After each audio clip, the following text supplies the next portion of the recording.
نبی کریم صلی اللہ علیہ وسلم سے بے شمار احادیث مبارکہ ہیں ان دونوں شہزادوں کے لیے، ان کی جو ہے یعنی عظمت کے لیے، ان سے پیار کرنے کے لیے، کہ ان کی بہت پیاری جو سنت پوری امت میں ہے، ان کے صدقے سے جو پوری امت کو ملی ہے،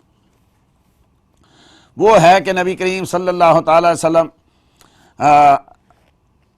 عبید اللہ بن ابی رافع روایت کرتے ہیں اپنے باپ سے، قال انہوں نے فرمایا رأیت رسول اللہ صلی اللہ علیہ وآلہ وسلم اذن فی اذن الحسن ابن علی حین ولدتہ فاطمۃ بالصلاۃ، کہ میں نے دیکھا کہ جب امام حسن رضی اللہ تعالی عنہ پیدا ہوئے تو ان کے کان میں نبی کریم صلی اللہ تعالی علیہ وسلم نے اذان کہی۔ اس کو نقل کرنے والے بے شمار محدثین ہیں، جن میں امام ترمذی ہیں، انہوں نے اپنی سنن میں حدیث نمبر 1514، سنن ابی داؤد حدیث نمبر 5105، مسند امام احمد حدیث نمبر 23869، مسند ابی داؤد طیالسی حدیث نمبر 1113، مصنف عبدالرزاق حدیث نمبر 7976، مسند البزار حدیث نمبر 4879، مسند رویانی حدیث نمبر 682، مسند معجم کبیر طبرانی حدیث نمبر 926، طبرانی کی الدعاء حدیث نمبر 944، معرفت الصحابہ لابی نعیم حدیث نمبر 1770، سنن الکبریٰ لامام بیہقی حدیث نمبر 19303۔ تو یہ سنت ہے جو سارے مسلمان جب بھی پوری دنیا میں کہیں کو بچہ پیدا ہوتا ہے تو اس کے دائیں کان میں اذان اور بائیں کان میں اقامت کہی جاتی ہے۔ تو یہ سنت ملی ہے ہمیں ساری امت کو امام حسنین کریمین کے تصدق سے۔ یہ بہت ساری حدیثیں ہیں، اس میں شعب الایمان میں حدیث نمبر 8255 ہے، یہ سیدنا عبداللہ ابن عباس رضی اللہ تعالیٰ کہتے ہیں کہ ان النبی صلی اللہ علیہ وسلم اذن فی اذن الحسن ابن علی یوم ولد فاذن فی اذنہ الیمنی واقام فی اذنہ الیسری، کہ نبی کریم صلی اللہ علیہ وسلم نے امام حسن کے دائیں کان میں اذان کہی، بائیں کان میں اقامت۔ یہاں ایک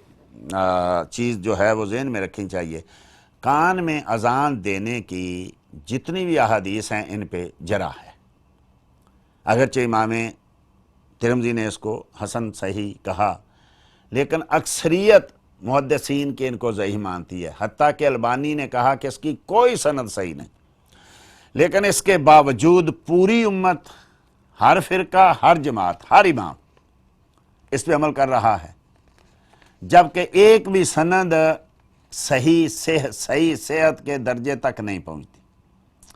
تو اس کا مطلب یہ ہے کہ پوری امت اگر کسی چیز پہ عمل کرے تو اس کے لیے حدیث کی صحت کا ڈھونڈنا ضروری نہیں ہے۔ عمل امت جو ہے نا، یہ بھی ایک دلیل ہے، یعنی جس پہ عموم بلوا ہو جائے، امت کی اکثریت جس پہ عمل کرے تو اس کو حدیث ڈھونڈنے کی ضرورت نہیں ہے، اس کی سند ڈھونڈنے کی ضرورت نہیں ہے، جیسا امام سیوطی رحمۃ اللہ تعالی علیہ نے اور دیگر علماء اصول نے اصول حدیث کی کتابوں میں لکھا ہے کہ امت اگر عمل کر رہی ہے اور بہت ساری دنیا اس پہ عمل ہے، اکثریت اس پہ عمل ہے، تو اس کی چاہے حدیث کی کوئی سند ضعیف بھی نہ ہو، کچھ بھی نہ ہو، تب بھی وہ قابل عمل ہے۔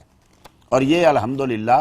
دلیل ہے بہت بڑی ہر اس شخص کے جو ہر حدیث کو ضعیف کہہ کے جھٹلا دیتا ہے، اس پہ بھی عمل نہیں کرنا، اس پہ بھی عمل نہیں کرنا، اس پہ بھی، بھئی یہ بھی عزیز ہے، تمہارے ماں باپ نے تمہارے کانوں میں اذان دی تھی کہ نہیں دی تھی؟